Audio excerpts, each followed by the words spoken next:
perhaps you could start by introducing yourself. Just tell us a bit about you and a bit about your background and what it is you do. Sure. So I live in Arizona. I'm from California originally, and I came from pretty humble means, and that has a lot to do with my life story and kind of where I am today. But I'm married to my college sweetheart, two kids, a daughter who just became an EMT in the middle of COVID, which is Wow. kind of crazy, and a 15-year-old son who just got his driving permit. So things are exciting right now at our house. And I've been kind of a lifelong journey, passion really with money and meditation and mindfulness and retreats. And so those were two of my sort of separate passions, and the convergence is what I've been focused on this past 6 years in particular, of bringing those two worlds together. And those two worlds aren't often brought together. And this, I think, is the first time on the podcast we've spoken about mindfulness and money in the same conversation. So, what prompted you to sort of draw from those two worlds and bring those subjects together and consider how they interact? Yeah, so I had not planned to do this. I thought I was just going to make a lot of money and then I'd live happily ever after. That was sort of my plan in college and getting my MBA. But unfortunately, in 1999, my dad was brutally murdered. And it was one of those moments that, people never forget. And it changed the whole trajectory of my life in a matter of a couple days. I literally was like in shock. It was his ex-girlfriend and her boyfriend. So there were these ties of just devastation. And I was estranged from my father for 10 years. So it was just pile of, everything possible onto a bad situation to begin with. And I fell apart. And in the course of falling apart, I realized I needed some help. And I wasn't drawn to, at that time, like God, or I was pretty much an atheist, and I was drawn to Buddhism because Buddhism talks a lot about death and dying, and I was trying to understand. And so I had this really big job, and I had in the financial business, and then I began this journey of mindfulness and meditation and learning, and that was 21 years ago. And so it was like over time, I think, are drawn as human beings to figure out, like, what's the connection between these things, because I couldn't find it out there in the world. And that was where I kind of just started taking it on. And it's a shocking event that prompted you to explore these subjects deeply. And I'm sorry to hear that. Uh, We often think, I guess, about Buddhism and we think about meditation when it comes to mindfulness. But for the uninitiated, what is mindfulness? How would you describe it? How would you define it? Yeah, great question. I probably would be different every day. But what I will say is, I realized back then in 1999 that I had no control over my mind whatsoever. I didn't know what thoughts were positive, what thoughts were negative. It just was a sea of criticism and a lot of inner demons. And so I think of mindfulness now as being able to be aware at, like kind of a split second between the thought happening and then an opportunity to witness that thought and then make conscious responsive decisions from the awareness in that present moment of, like, what's happening physically, what's happening mentally, what's happening emotionally. Like those are what I started to learn how to control, and that was a big change for me. That's fascinating. So I've read a book before, Thinking Fast and Slow. It talks about type 1 thinking, type 2 thinking, and we often do, don't we, just react and respond immediately. But I think what you're talking about there, Lisa, is a sort of gap that you create, a conscious breaker between stimulus and response. Is that fair? Yeah, and I love the work that you're talking about because it brought it into a very scientific and behavioral Mm, context. Whereas I think where many people struggle is they don't necessarily want the spiritual side of things. They just want to understand how to help themselves be more productive, be more dynamic, be more successful. And so I think we live in great times because we can choose from a lot of different places to find how to do this for ourselves. But yes, type 1, type 2, I was a type 1. It was all about success and being like type A, Mm, just driven. And what I was cutting out was all the feeling based stuff, all the relationship stuff. Like I put money above everything, including my relationship with my family. Like that's what happens for some of us when we come from a lot of trauma and drama and we don't really know the right way for ourselves. We find things outside of ourselves thinking that they're going to help us feel better about life. And that was when, back in 1999, that started to deconstruct. mm, mm. And our relationship with money, I guess, is something that we don't often explore or think consciously about because it's just how we behave in many cases. So, how do you start to analyze your relationship with money to consider the impact it's having on your wider life? Yeah, it's a great question. I feel like I continue to learn more about it every day. But what I came to realize is that money is pretty much a proxy for a energy inside of us, kind of how we feel about ourselves and how we're interacting with the world. I think that's why they call it currency. And what I don't think people realize is that there's so much opportunity in understanding your relationship with money that you don't actually know about right now. You think you know, but you don't actually know. And that's the tricky part. Like I got it figured out. I know how to do this. But because there's so much energy associated with the relationship that we have, maybe because of the culture and the times that we live in, money's just so important. um, when we dive into it, we start to realize that we can see the challenges we face with money. And then we're like, oh my gosh, there's a pattern here that's actually playing out in all of these other areas of my life. And so I like to use money to help us understand ourselves, to what I would call realize ourselves.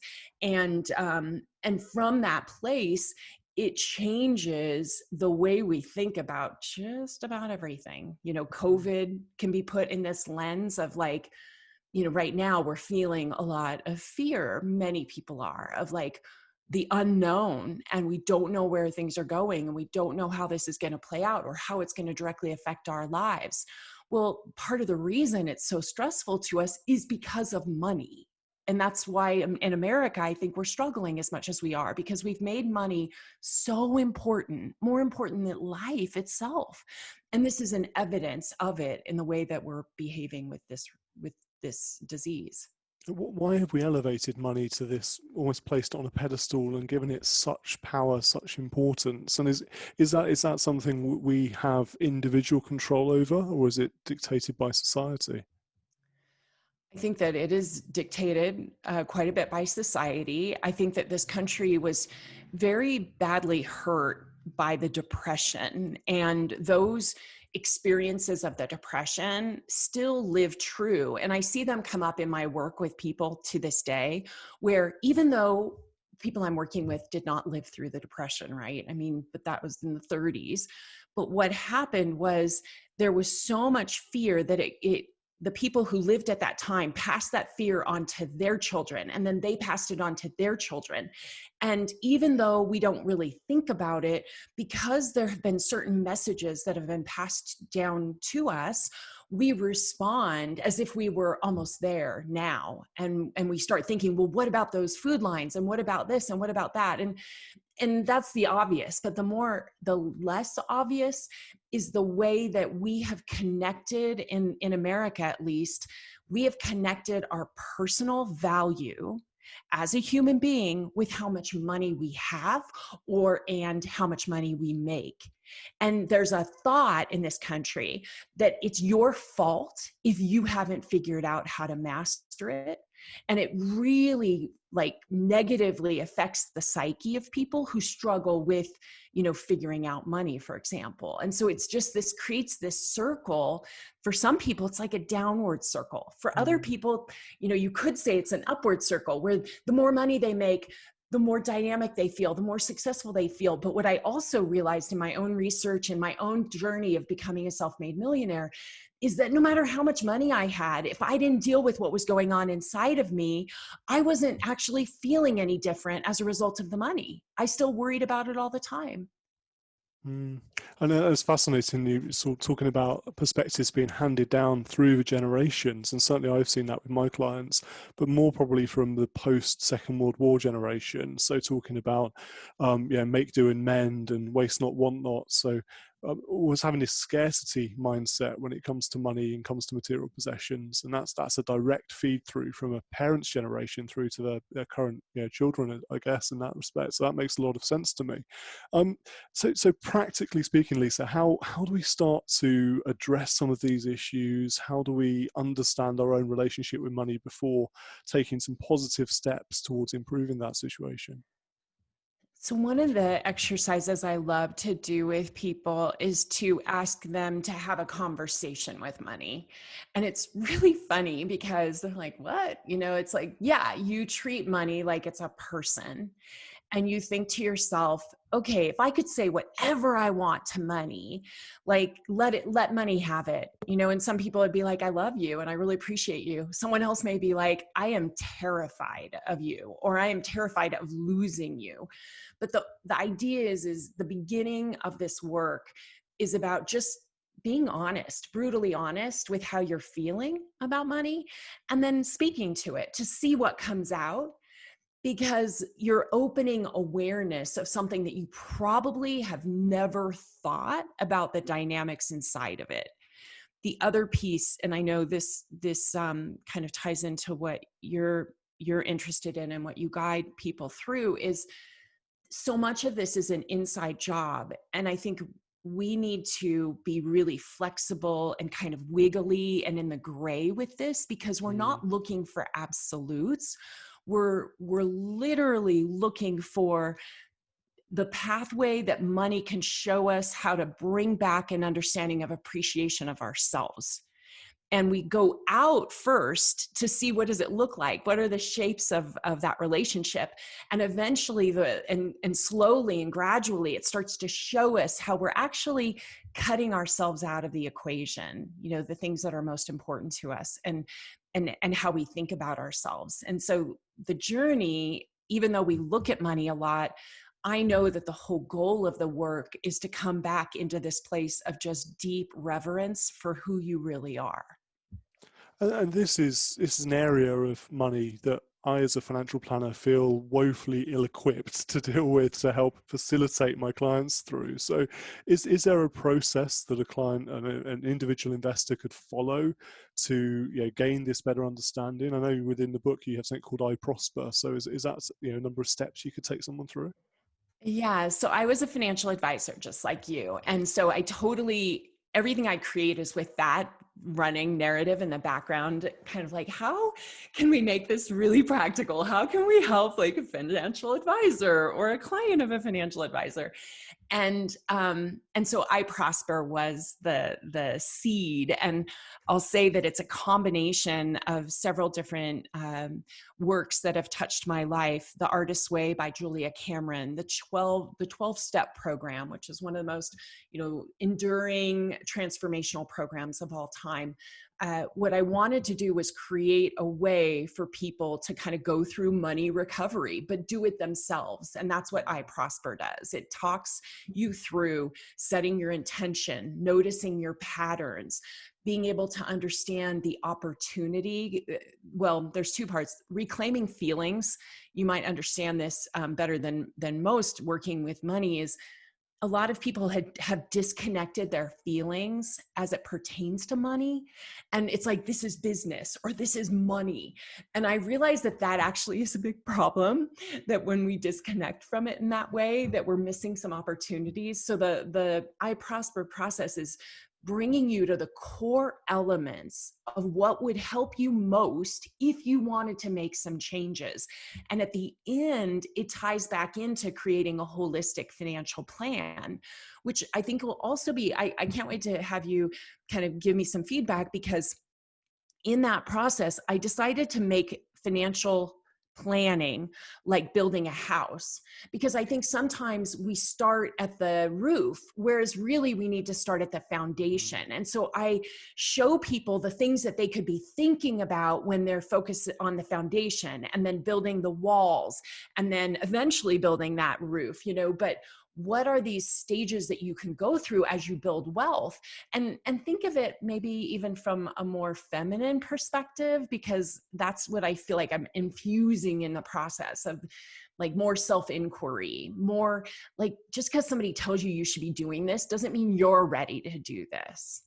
And that's interesting in particular, because money is often a very masculine thing, and we talk about performance and growth and all these sort of factors, and maybe not so much about how we feel and how it makes us feel and the sense of worth it gives us.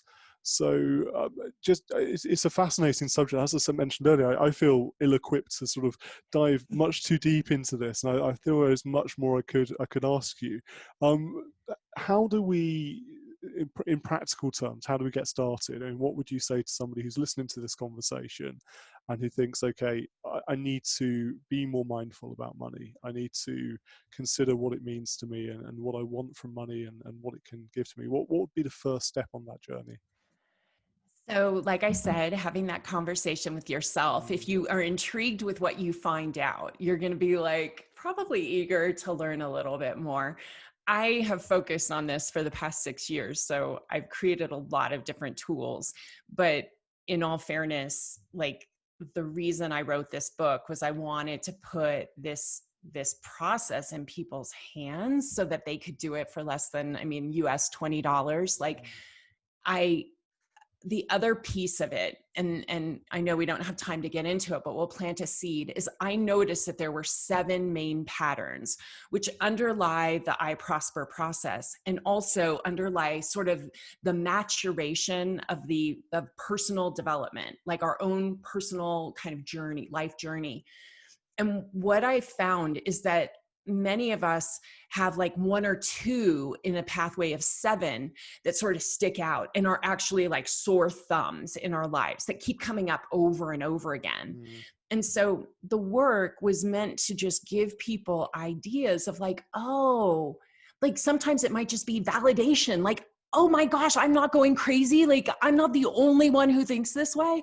Like, if that's all the book did for you, I promise it will improve your life. But that was the idea, is let's just bring this stuff that I watched, 30 years and working with people and their money.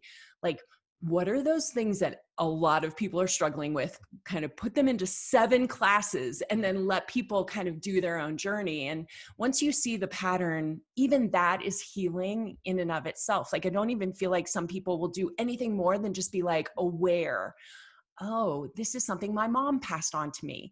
Oh, when I'm at the grocery store, that voice comes, even though she's not having an effect on my life anymore at all, but she pops up at the grocery store when I'm deciding which thing to buy. Like, it's that simple. but we're like a funny story. Do we have 1 second Yeah, for of me to course. Yeah, share? please. So my son, he's 15 now. So I think he was like 8 years old. We're at the grocery store, and he is always one of those like wheeling and dealing. And he's like, pulls out the candy bar, right there at the checkout stand, and says, Mom, will you buy this for me? I want this candy bar. And I was like, I can't afford it. And I had already started doing this work. This is like embarrassing. Okay. And he looked at me and he was like, you just bought a brand new car and you can't afford to buy this candy bar for me. And it was like that dumbfound look of like, I am literally saying the same thing that my mom said to me growing up. And I didn't even notice it. It was so automatic that was running my life. And he called me on it. And I never, ever, ever said it again. I'll have other reasons why, like, it's bad for your teeth. You don't need that candy bar, like reasonable things. But this is, I put myself out there because this is we're all doing this in some way and we don't even know it. Mm. Yeah, we're defaulting to those, you know, long-held subconscious, unconscious beliefs, aren't we? You know, I was chuckling at that story because I've just gone through the same. I bought a new car about a week ago, and my son, who's 9, was asking me, could I buy him a gaming headset for his Xbox? And no, can't afford it. And straight back, because they're wise, aren't they? These kids, they know, and they come straight back with it.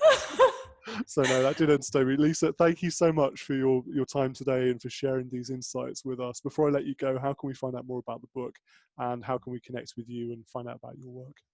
Yeah, thank you so much. So find out more about the book at mindfulmillionairebook.com. And when you purchase the book, and it is available in the UK, I've been doing some research because I have a lot of clients there. You can get a hard copy delivered based on everything I've heard. We're still working on the international rights, so we'll just let everybody know that now. But you can go to the book. There's freebies, meditations, and all kinds of cool stuff that I'm also offering up as just part of buying the book, because I want it to be this like a workshop, but it's available. And wealthclinic.com would be another place. That's my main site. And the reason you might enjoy going there is right away there's a thing that says take a prosperity quiz. And that quiz gives you an indication of what might be that pattern that we were talking about earlier. Like I use chakras to explain this, and you'll have fun. You'll go down the rabbit hole and learn things you probably never, ever knew that you might find interesting. Well, I'll tell you what I'm going to do. I'm going to go to wealthclinic.com right now, take that prosperity test, and then when I record my outro part for this podcast episode, I'll share with our listeners what I found out about myself. And that may be scary or it may be fun to share, but we'll find out. But Leisa, thank you so much for your time. I've really enjoyed our conversation. Thank you, Martin.